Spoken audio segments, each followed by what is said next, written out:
Posibleng sa kulungan magpasko ang ilang mga sangkot sa maanumalyang flood control projects ayon kay DPWH Secretary Vince Dizon. Nilinaw naman ng kalihim na hindi na mapakikinabangan ang air assets ni resigned Representative Zaldico kahit na nakalabas na ang ilan sa mga ito ng bansa. Si Daniel Manalasta sa sentro ng balita.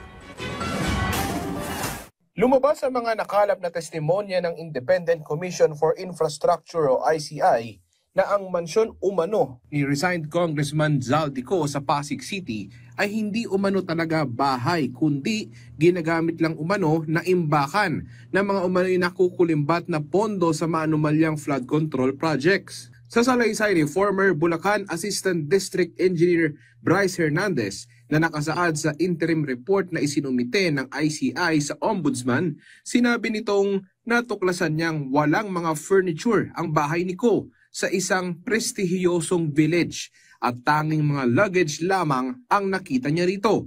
Ang isang malaking luggage umano ay naglalaman daw ng 50 million pesos cash habang ang maliit na luggage ay may lamang 30 hanggang 40 million pesos. Samantala bukod umano sa mansyon ni Ko sa Pasig City ay binabagsakan din umano ng kickback ang parking lot ng isang hotel sa Taguig City kung saan umano may pag-aaring penthouse si Ko. Kahapon natanong si DPWH Secretary Vince Dizon at ang kaap sa napabalitang air assets na nauugnay umano kay Ko. Matatandaang may ulat na lumbas na may ilang air assets si Ko na umano'y wala na sa Pilipinas. Kahit nasa Malaysia, sa Singapore yan, hindi yan maibebenta. Hindi kasi mabebenta talaga ang isang eroplano hanggang hindi na re-register doon sa bansa na kung saan siya unang nirehistro. Hindi pwedeng dual citizen.